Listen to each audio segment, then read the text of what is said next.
Hey, hey, I'm Largo. This is The Lair. And tonight we're going to delve into the playlist of our friend Ryan LaserPants, who occasionally hangs out at the 3POA. And to help me with checking out his cool tunage tonight is our buddy Will. Hey, hanging out at the 3POA. He is the 3POA. Those That's other true. guys are just riding his coattails. My favorite part of it. That's right. He is the glue that holds it all together, keeps the sanity. So let's give him a good intro. If I can find the right button. That button. That one right there.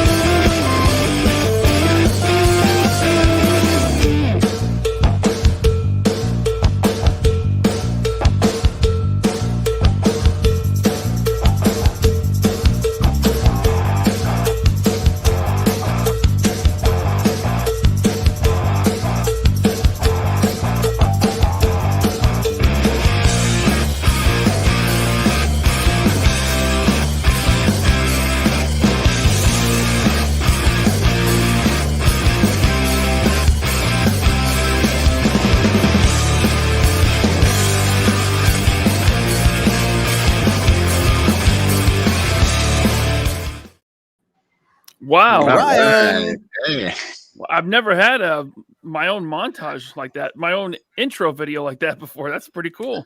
I have to That was- apologize, Ryan. There wasn't enough cowbell. You always need more cowbell. That's right. that was my first How you time doing? seeing it. Great job, Jim. Thanks.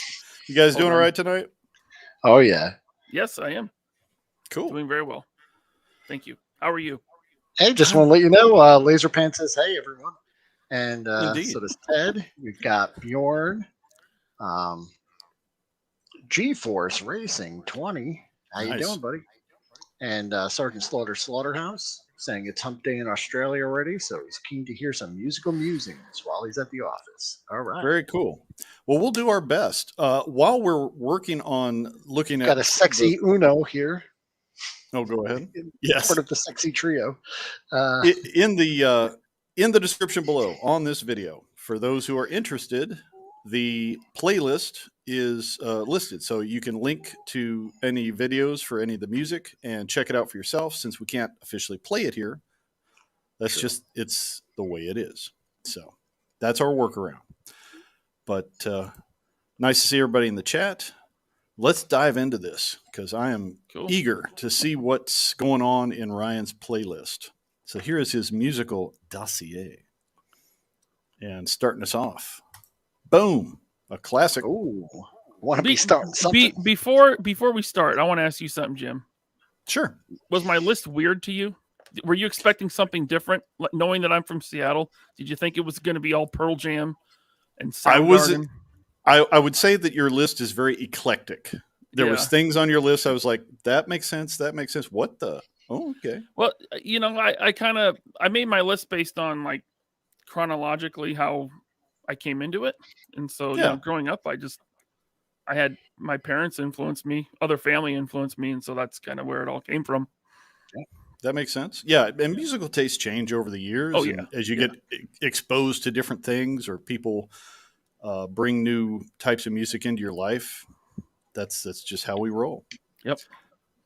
Speaking of I think rolling, it's safe to say that Michael Jackson was like the first musician, like superstar, that I remember hearing of and experiencing. So definitely. It's my earliest memory of music is the Thriller album. My aunt, she was really into Michael Jackson, and she made a tape, a 4-track tape copy of the album. She had the record. I think my mom might actually still have the Thriller record, but Nice. man, that thing got a workout in my tape deck. I had my own little 4-track tape deck with a speaker on it, tape recorder, and I listened to that thing for hours. As soon as one side finished, flip it over, start the other side. definitely a superstar, and everybody knew who he was when Thriller came out. I vaguely remember the Jackson 5. There were a couple songs you kind of Sure. hear here and there, but it wasn't on my radar until Thriller. And that's probably true for a lot of folks. And of course, there was the haters, at school would be like, if you're not listening to metal, man, I don't know what's wrong with you. It's like, I like Michael Jackson. I like Hall & Oates. I like a lot of stuff. But Yeah, Hall & Oates is good. Yeah. The Jackson 5 is before my time. I never knew the Jackson 5 until I was older, and I'd see tributes to them on like music ceremonies and all that type of stuff, or award shows. All I knew was Michael. I have to thank God that there wasn't like cell phone cameras back then, because I have an older sister. She's about 6 years older than us, and she's kind of bossy. And there's 4 brothers, and we were reenacting Thriller in her living room. She would like force us to do it, like guilt us into it, and then like do choreography. It was horrible, but I'm just glad, no one ever saw that. I picked this song, "Want to Be Starting Something," just because I think it's the best song on the album. And I don't think it was ever a single, or maybe it was a single. There it is, right there on the screen. But I love that, like that driving beat. It starts up and the bass line was really cool. It's still to this day my favorite song on the record. And the sentiment and the idea of the lyrics, I think, is very appropriate for today, especially as a YouTuber. It's like, if you're somebody who wants to spread rumors and start an argument for no good reason, why are you in my space? That doesn't happen on YouTube. That never happens. You're right. Between YouTubers, we never do that. Nah, never. It doesn't happen. But a good choice, a great cut, and it's definitely very, very cool. And it was not what I was expecting to start off your list. I was expecting some grunge or something from the Seattle area, but cool nonetheless. Well, like I said, this is my earliest memory of music, was this whole album. Very cool. But the style, you can't beat that, man. The jacket. Oh yeah. I think I don't know about you guys, but I know I've mentioned this in the show beforehand, but there was a dude in my grade. He had the glove, and he had the zipper jacket. And wore it in public? He wore it in public at least one time. I know he wore it in his house because I was friends with him much more often. But he got pretty roasted. You guys have anyone that dared to wear the glove? I never had a sparkling glove. Okay. But I did have a glove. And I would wear one of them. Right? We all did it. But funny story. So my brother is 6 years older than me. So he was much more at the age where he would be interested in dressing up. So he found this like leather vest that had like tassels, like strings everywhere, right? Yes. And then he had the glove with the glitter on it. Like, I think he made it himself. Maybe dipped it in glue and then put it in the glitter. Damn. And he entered a school talent show. Oh man. Where he tried to breakdance to beat it. Oh boy. Somebody catch that on video? I wish. No, that's we didn't have anything to record it with back then, Well, you can't beat that, man. That is a great memory. And I commend him for doing it. Indeed. Well, Zazel's digging the Dire Straits. We're going to get into that in a second. Oh, yeah. Get back to it. Sorry to derail you with the glove talk, but, I had to bring it up. It's all about the fashion sense. Yep. So, Dire Straits, another great classic. Sultans of Swing is just good groove. It's a really kind of a bluesy song. My uncle is the one that turned me on to Dire Straits. He was playing the record at his house, and I was pretty young, maybe, I don't know, 8, 9, 10 years old. And he played this and the one, Mark Knopfler's most famous song. The one that people won't play anymore because he has some language in it that's no longer allowed to be said. I don't know. I love the song. Somebody in the chat will say it. But I don't know any of their deeper tracks. Well, anyway, Sultans of Swing. Awesome song. Oh, absolutely. Mark Knopfler, did some great stuff with it. And looking in the notes, I found that when he was writing it, he said he thought the song sounded a little dull until he bought his first Stratocaster. And then played on the Strat, and it just totally made the song work. And the chicks for That's free. the one. There it is. Thank you. Thank you, Sergeant Slaughterhouse. That ain't working. That's it. The Sultans of Swing was inspired by a performance of a jazz band on a corner. Awesome. So, I think it's the first song I ever picked up a broom to. Nice. Used a broom as a guitar. Played a little air guitar. Yeah. There you go. And Zazel saying they cut out a whole section of that for radio play. Yeah. That's money for nothing. Yeah. Right. I remember the MTV video had some really high tech computer animation in it. If you remember. That was cutting edge. Yes. Oh man. Like you think Beast Wars, a lot of people complain about Beast Wars, the cartoon, right? Yeah. Like, it looks so bad. Check out the Money for Nothing video. That's pretty dated. According to Ted, Money for Nothing is his selling theme song for Hella Dope. It gives us a little more insight into the Tedster. Yeah, chicks for free. Yeah, what kind of toy store are you running, bro? Does that mean I get free female action figures from you, Ted? Nice. Hey, there's an idea. My chicks for free. Getting into some rockabilly vibe here with the Johnny Cash and Tennessee 3. Now this is the kind of stuff I grew up with because my dad was big into rockabilly. What was your influence with this? Was it from a family member or something you picked up on your own? Yeah, so there's going to be actually this is the one I picked. So we would always drive over to Eastern Washington to go camping when we were, me and my family when I was young.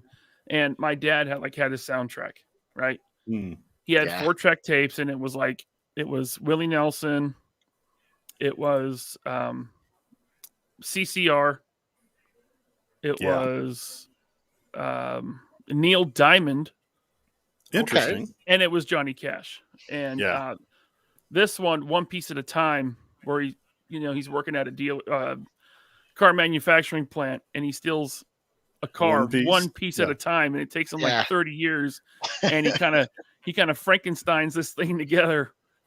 Even as a kid, I just thought that was hilarious. Oh yeah, I love the songs that tell stories, and this song actually coined the term psychobilly. This came from a lyric in this song. I learned that from Chad. Okay. Mm-hmm. Yeah, awesome. And he's almost talking the lyrics. Yeah, and so to me, it's almost like the first rap song.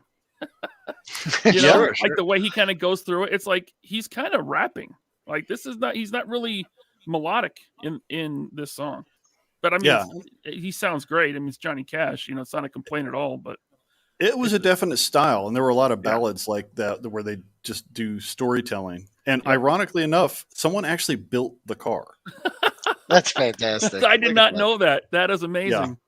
There is an actual car that was built based on the song, and it is literally made from all these different years of the vehicle, and it is a trip. And how it actually rolls, I don't know, but I absolutely. G-Force Racing says he got his shocks out in that lunchbox. Yeah, that's right. There's a link in the description below that has this song and I'm definitely and checking story. This song out because I love it. I just absolutely love the whole story of it, and I don't have any memory of listening to this, but it's definitely worth a listen. Yeah, and absolutely. It's a treat. And then another classic. Love movie soundtrack stuff, and I think the song was bigger than the movie, and the movie was good. Oh, I didn't know it was from a movie. I had no idea until you just said that.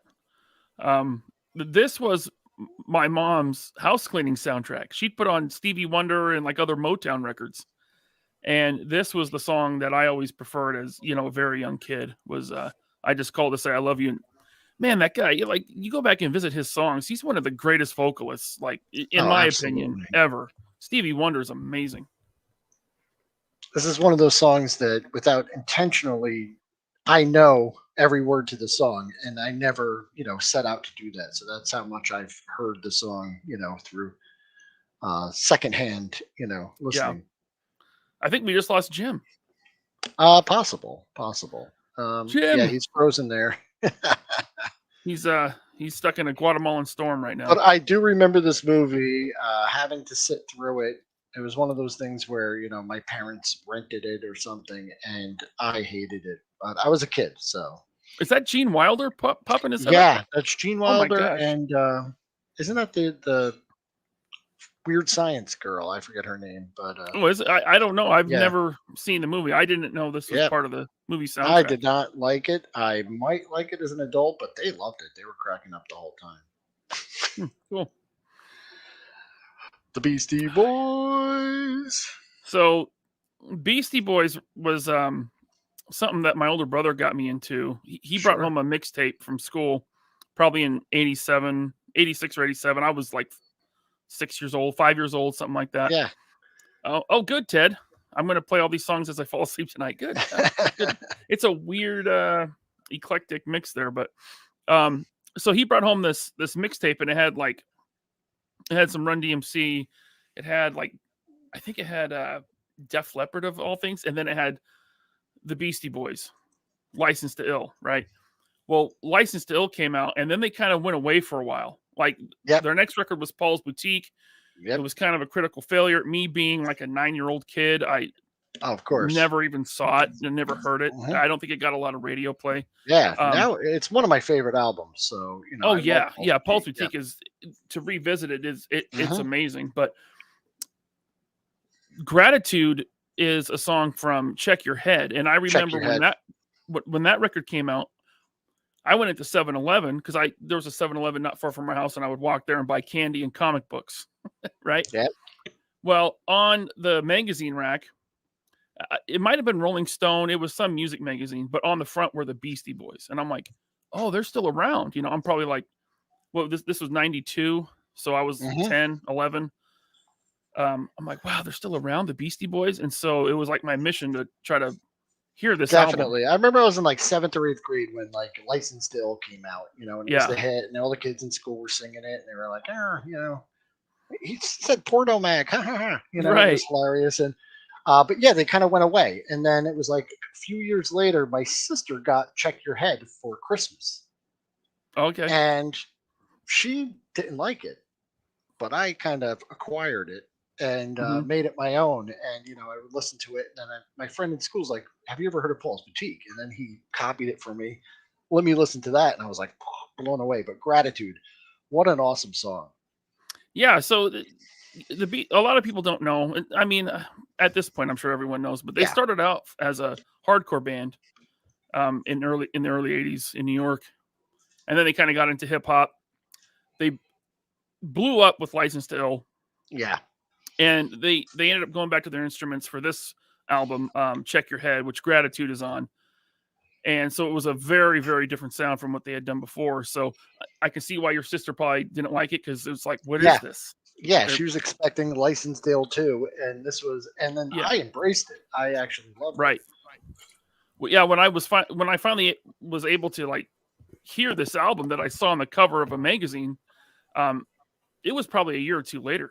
And I think their other album that was kind of like a sequel to this album, because they were very similar, Ill Communication, that was coming out. And so I was able to get both on tape at a store called Fred Meyer, which is Kroger. Yeah. So this one I love just because of that, again, that bass line. Yeah. It's like a very distorted bass line. I drove from New Jersey to Florida with the only cassette, because we left this case with all the tapes in it at my house. The only cassette we had was Beastie Boys' Ill Communication for 1,200 miles. Oh, man. It was a trip, man, I'll tell you. Good record, though. I mean, I always go back and forth. What's my favorite Beasties record? Is it Check Your Head? Is it Ill Communication? I went to a ball in Orlando and just bought like 3 or 4 tapes because I needed something for the ride home. But yeah, it was a wild ride. Right on. But one of the cool things about Beastie Boys' Gratitude was the video that they did for this was a direct homage to Pink Floyd. A lot of people may not have caught that. Cool. Yep. But very cool. Well done. All their videos were really well produced and fun. Oh yeah, and they were for the most part, especially starting at this time around 92 when they did this record, it was just them. Yeah. They were just doing this, I mean, they had Spike Jonze direct a couple of them, but they weren't like really high budget stuff. They were basically like independent music videos. Yeah. Kind of guerrilla where they just film on the street. Maybe they had a permit, probably not, Yeah, probably not. Yeah. Yeah. Very cool. Apologies, guys. My internet is wiggy tonight, so if I wink out, Gotcha. that's why. That's what we figured. The rooster strikes. The rooster strikes, indeed. Oh. But no woman, no cry. It's okay. Yeah. Bob Marley's something I got into in high school for sure. And I never reggae was not on my radar until I heard this, and I had a friend that was really into it, into reggae, and I heard this, and I was like, wow, this is chill, man. Yeah. And you discover something, and it's like I don't know. It seems like, oh, that guy's dead when you like when I discovered stuff, right? Like, right, okay, Bob Marley's dead. Oh, great, But he had such a huge catalog of music that I could, at that point discover and get into. But this was always my favorite Bob Marley song. Yeah, a lot of people confuse the lyrics. They think, he's upset because he doesn't have a woman. It's like, no, that's not what he's saying. It's he's speaking in a particular dialect, and he's literally saying to someone, don't worry, don't be upset. Everything's cool. We'll work it out. So, like what Ryan was saying earlier about like his older brother giving him a mixtape and having all this music on it, that's probably where most of my musical influences came from, including Bob Marley. But one of the most wonderful things I think about is you're at a party, you're at a get together, you throw in a Bob Marley album, and everyone is in agreement that we can listen to it. And, you rarely find anyone that won't sing along and have a good time. So it's the perfect chill out next to the campfire music. Just put on a Bob Marley record. Everyone's into it. And the influence that Bob Marley has once you learn about Bob Marley and you learn about reggae in general, and then you go back and listen to songs you like and you pick up things, it's like, oh, okay, I can see there's totally an influence there. Mm-hmm. Yeah, and reggae itself, like just the tempo and the beats they did on the drums, like it took the white man a long time to like figure this stuff out, because it was so like different from anything that had come before it. Yeah, as a people, we tend to have a very vanilla beat. Yeah. We've had to learn from others how to groove. But good stuff. Everything Bob Marley's good. I have not heard a Bob Marley record I didn't like. Mm-hmm. And Led Zeppelin's kind of in that same boat. It's classic. It's rock, but it's almost bigger than rock, kind of like what with Queen did, where they bring in kind of an operatic or ethereal kind of feel to the music that goes bigger than just a regular rock song. Yeah, this is something I was kind of opposed to anything like super produced like rock as I became a teenager, because I got into punk rock and stuff, and I got some punk rock on my list. And I was like, oh, this like heavy metal stuff and this classic rock, this is a bunch of trash, it's all like sellout poser stuff, right? But I got into this probably in my early 20s. My buddy's like, no, you got to listen to Led Zeppelin. Yeah. And so I really got into Led Zeppelin at that time, and this, to this day, is my favorite Led Zeppelin song, Over the Hills and Far Away.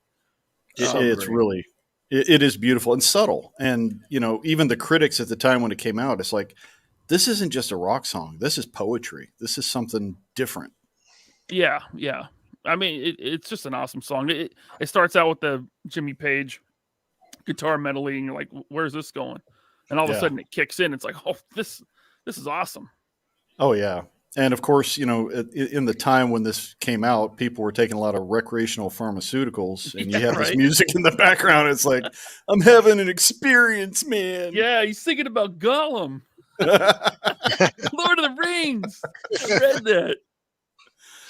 But still, it stands to the it stands up to time. I mean, some music gets dated. This is still timeless. Timeless, absolutely. There was a Led Zeppelin box set that came out in the late 80s, early 90s, and I remember that thing being like a holy grail. My brother bought it because he had a real job. I was a kid, so like if someone could afford something that was $50, I was like, dude, this guy's rich. And I remember he was like, don't touch it. And I, of course, when he wasn't home, I'd sneak in there and take the tapes out, and go play them, and then get my ass kicked for touching his stuff. But it was worth it. Don't touch my Zeppelin records, man. Yeah, that's the box set. It's exclusive. Good stuff. And then this one definitely threw me for a loop. Hey, well, listen, when him and Biggie were going at it, back and forth, he won it with this one, in my opinion. Like the way it starts out. And I don't know. How can you listen to Tupac and not like it? He's just so. It's like he definitely puts it out there. He's like, he's not holding back. No apologies. There was, and Biggie was his friend before they became rivals. He knows this guy, and he puts him on Front Street in this song in no uncertain terms, and in the unedited version, it's pretty graphic. Oh yeah, this is like freshman year, I think, of high school for me. LaserPants is gangsta. I'm not. So West Coast, man, it hurts. Yeah, well, Seattle's like the wannabes. It's not like everyone who's like, yeah, we're West Coast. I'm like, even at the time, I was like, shut up. Stupid. Like this is, I don't know. Yeah. So fun fact, I have an employee who would show up to work every day cosplaying as Tupac. But he would act like he wasn't. And I said, because a customer said, you know who you look like, right? And he was like, no, who? Who, me? Tupac? And I said, dude, I said, instead of a mirror, you just have a poster of Tupac and you just go up to it. You get ready every day. And he's like, no, it's just a coincidence. I'm like, bullshit, man. I wish I had a picture of my dude because he looks just like him. He does a good job, but he would act like, oh, there's a resemblance? Tupac? Interesting. No. I'm like, yo, man. Remember Tupac had the tattoo on his abs, said Thug Life, kind of. Yeah. Like that Thug Life. I remember I got this, it was a button-up shirt, right? But it in the same spot where it said Thug Life, he had it tattooed on him. On the shirt, it said white trash. And I would rock that shirt. I thought it was great. That's awesome. That would totally be. Where'd you find that? Was that like at forget what's that store in the mall? It's probably something you buy there, but that is hilarious. I don't remember where I bought that thing. Spencer's or something, Maybe Spencer's or something like that. That's hilarious. One of the things I miss about when you used to have the mall was going to Spencer's and just seeing all the crazy stuff they'd have there. And it's like, if I buy this, my parents are going to totally freak out because I can't wear this anywhere. I think my mall still has a Spencer's. I haven't been in there for forever. I was gonna say, I haven't been to a mall in forever. It's like, do they even exist? They do. They're usually empty though. Yeah, they're usually empty and there's nothing good. There's nothing good. People, older folks like to go power walk in them because it's big air conditioned area. But right. But anyway, back to this song. That whole West Coast East Coast thing between him and Biggie was huge at the time, right? Like all the kids in school were talking about it, and it was on MTV. And this actually would like open a door for me to go back and find stuff like NWA. And so I got into NWA and Eazy-E and stuff like that. Which was a huge departure from the hip hop I was listening to, which was like Beastie Boys and Run DMC and that old stuff from the 80s. Oh yeah, which was definitely so totally different vibe. Yeah. But, at the time in '96, it's like, oh man, this is from '87. That's like a lifetime ago. Like this is old, And now it's like what 8 years? It's like 8 years is like feels like yesterday now. Yeah. Holy shit. That's so true. Yeah. Very different vibe. Now this one I can dig. Oh, nice. Yeah. Yeah. And again, like we're saying, a lot of influences here in all the music on this album. There's a little bit of ska. There's a little bit of reggae. There's a little bit of dub. You know, it's like they just kind of did a little of everything. Yeah, he's got Beastie Boys drops in there, you know, and I was like, oh, this is cool.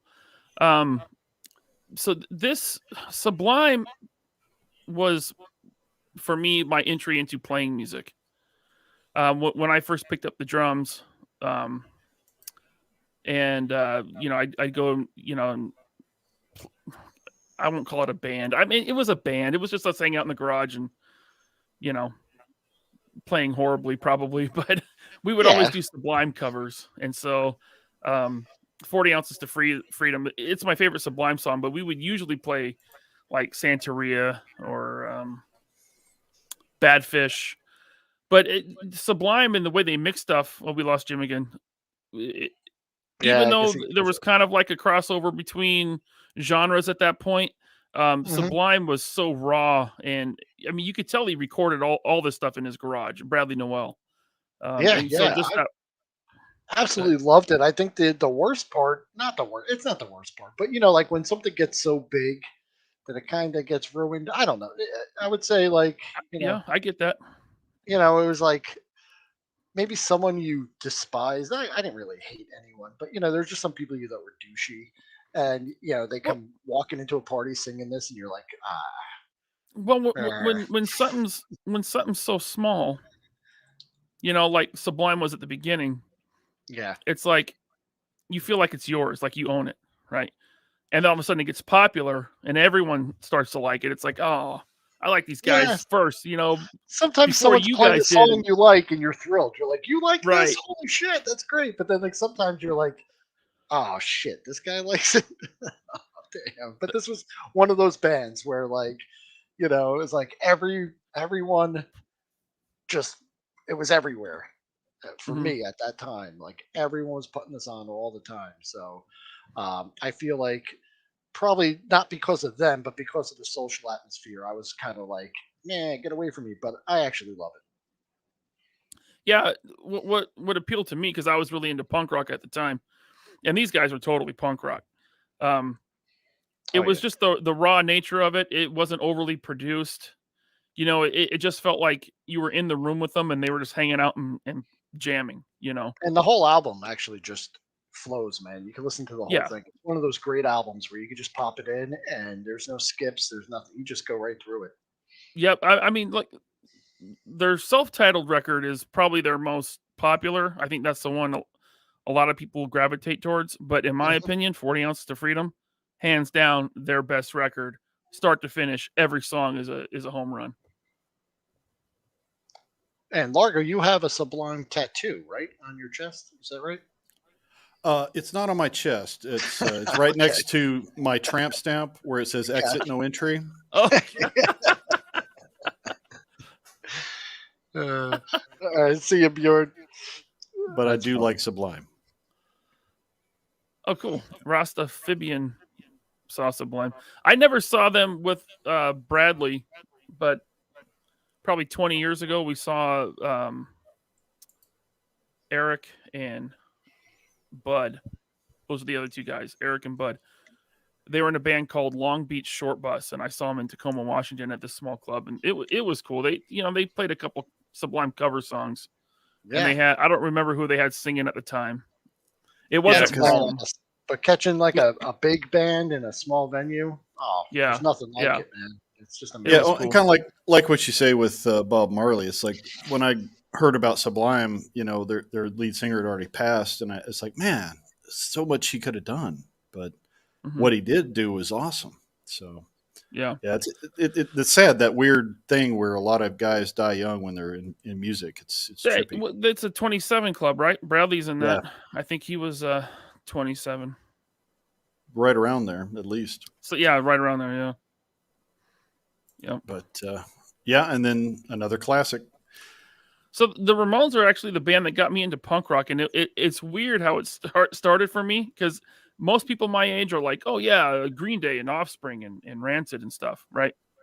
Because that was like the popular stuff in the mid-90s. But before that, I was at home. I think, my dad was doing something. My mom was probably at work. And I'm just flipping through channels. I come to PBS, and there's like this rock and roll documentary, and there's like nothing on. So I just start watching this rock and roll documentary. I'm probably 12 years old. And they get to the 1970s, and they start talking about the Ramones, and they play some of the songs. And I'm like, what is this? This is awesome. Right? Yeah. And so I had that memory. And then when stuff like Green Day and Offspring came out, you started seeing these records and the CDs in stores again. Yeah. And so I was able to get their Self-Titled and Rocket to Russia. And I got really into them. When the West Coast California punk thing became really popular, a lot of classic punk, like you say, it started getting a revival. Oh, yeah. Big time. I mean, these Ramones came back and they played Lollapalooza. They did the soundtrack for Stephen King's Pet Sematary. Yeah, and I remember buying the soundtrack just to get that song off of it and going back. And then also they have the movie Pinhead, right, where it's based on that movie Freaks. Have you ever seen that? It was like a 1930s movie. I saw Freaks. That was with the guy from Bill and Ted. No. He wasn't in Freaks? There's like a 1930s movie that they made. It's black and white. It features like circus performers that are actually circus performers playing the part. Oh, that's not what I thought you were talking about. And yeah, they have pinheads in it. And there's, I don't know, Google Gobble, we accept you, one of us. That's from the movie when they initiate someone into their freak gang.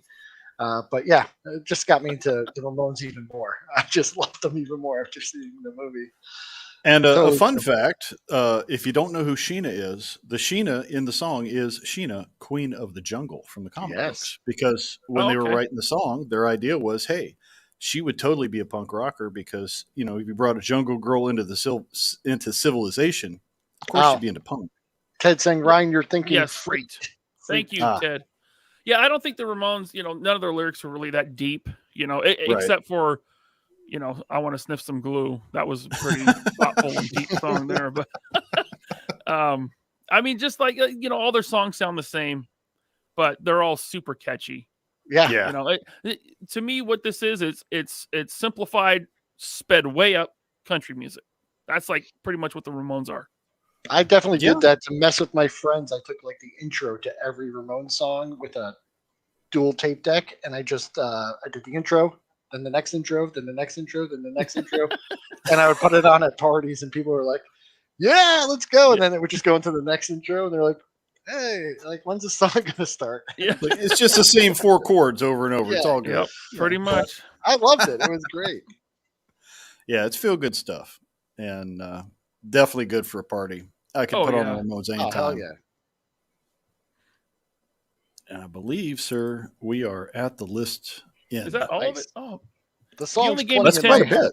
You only gave me 10 slots. I could have easily filled 20. Oh, yeah, I know we could go all night, but we try to keep it about 45 minutes for people's sanity and my ability to keep my posterior in the chair without aches and pains. On the first one, I also threw in like 2 honorable mentions with each one of my choices. So like I went out of control like the first time. I was like, oh, and an honorable mention. So do you have any honorable mentions? Oh man, yes. I love Rancid. Okay, nice. Of the 90s punk bands that, were huge, like Rancid is my go-to. It's my favorite. I love Rancid. I love Jim, you mentioned Rockabilly a few times. Reverend Horton Heat's one of my favorite bands. I've seen them I've probably seen them 30 times in concert. I've only seen them on, music videos and listen to their albums, but I love the style. And I was at this show in Seattle with Reverend Horton Heat. The stage is maybe 2 feet high. I'm right in front of him. I could reach out and touch Jimbo's bass, right? Who comes out on stage to sing with them? Jello Biafra. Biafra from the Dead Kennedys comes out on stage and they play California Uber Alice, and it was mind blowing, dude. Like Jello, and this is probably 10 years ago. So Jello Biafra, he's already old. He jumps off the stage and lands on me and my friends, right? And he's like on the crowd. It was so rad. Oh I man, was that good. was Yeah, I was going to mention it as honorable mention. Dead Kennedys is definitely one of my favorites. I Yeah. Yeah. enjoyed as a kid. Oh, I got It to was see almost them like live a here in Florida, like really. 3 or 4 years ago. Yeah, they played at some bar right on the water, so it was like pretty amazing. I didn't know they were cool. still touring. That's a trip. They are, But yeah. it was always like a guilty pleasure as a kid because my parents were, church people, straight laced, Mhm. and when they're not watching or hearing anything, I'm cranking up Dead Kennedys and Butthole Surfers and all this stuff, and it's like Oh yeah, that Butthole music's Surfers, gonna that's a send good you one. right to hell. That's dirty. It's like, no, man, it's just music. Hey, I remember I was probably 14, and my dad comes to my room. He sees my CDs, and one of them's Tupac, and he's like, "What is this?" And like all my CDs got thrown out. I was like, "No!" Yeah. It's like it was like world ending for me at that time. Oh, I know. No man. kidding. Music has such a huge connection, especially when you're a teenager. It's like that's Yeah. a big part of your life. That's your soundtrack, yeah. literally. Yeah. And that's one of the reasons we like doing the Infinite Playlist is, we love talking toys and pop culture stuff, but to get people together and find out their musical tastes, it's just cool to see where people have been musically and where they're going and just get a different vibe. So Mhm. Yeah. we appreciate For you me, it's coming and sharing that. growing up. A lot of times, the way I discovered music was through people I know. So it was a friend of sharing a disc or a tape with me, or an older brother, or some other influence. And one thing I noted was, upon my adulthood, I kind of just stopped exploring music. Like I found myself just kind of replaying those same songs from my early to late teenage years, Me too. and Hmm. having these conversations with you guys has opened up my list. Is like endless now. So every time we have a guest on, I'm like, okay, who's that? Who's that? Would you say it's infinite, Will? Is it an It is infinite? infinite. Yes. So, No, so Will, it's great. what It's great. what you want to download and check out, or maybe go find a CD if they still sell them anywhere. You want to look up Megan Thee Stallion. Okay. Amazing artist. All right. He must shred. Yeah. She. Oh, I know she she has Stallion in her name, but Oh, okay. yeah. Gotcha. Megan Thee Stallion. All right. I You know heard she it here has a first, sauce. folks. She has a sauce at Arby's. I know that.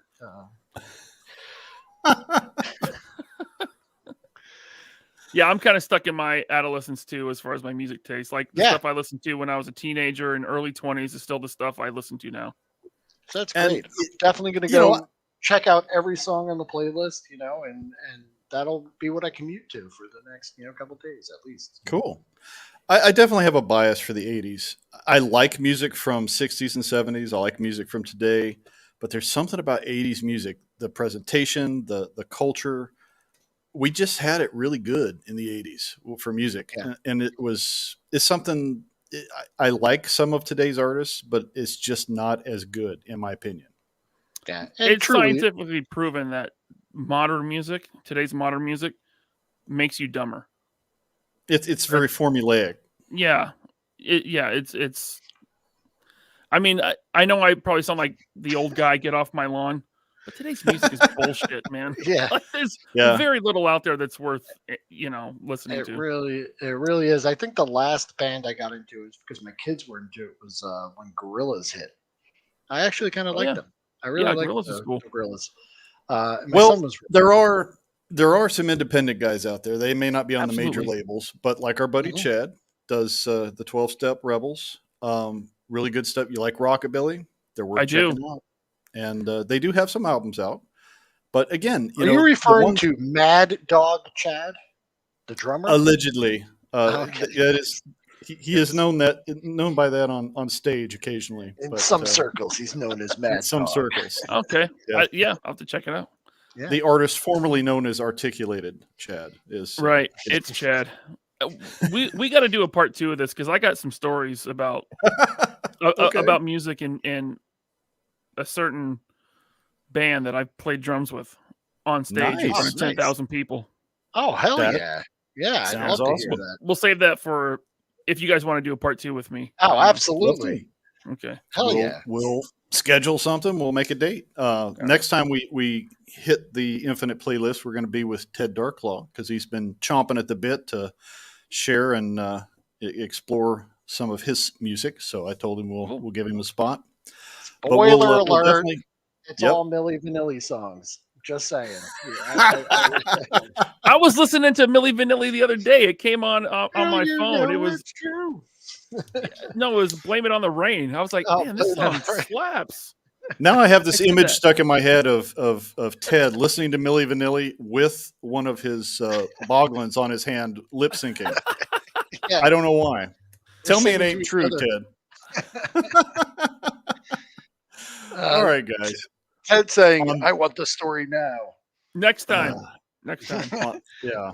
Ted said he's going to get booed off stream. It's all boy On that- bands. That's yeah. right. On that note, All right.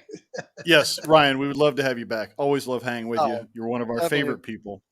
Pleasure. thank Thank you. you so much for sharing it. Hey, Yeah. that's fun. I like you guys are quick. 45 minutes So- in and out. Bam. I like it. That's good. it.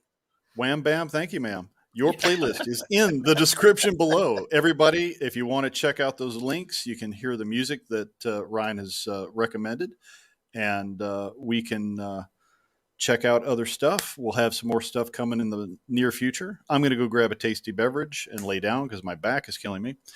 But I hope everybody has a great night, and we will see you all in the very near future. You can always catch Ryan on the 3POA, Loose But Complete, and wherever else he roams in the cosmos. Just those two, actually. Yeah. Okay. Anything else you want to plug? I mean, we're gonna Not really. I don't. Well, I'm going to do a show with Chronically Online on Sunday at 5. Cool. Awesome. Yeah. And of See course, you there. Joe Fest coming up. People will Joe see you Fest there. coming up June 9th. Nice. Not just Yeah. right around the corner. All Yeah. right. Come quick. All right, kids. Have a great night. I will see all of you in the very near future. Great. Thanks, everyone. Good night. Later.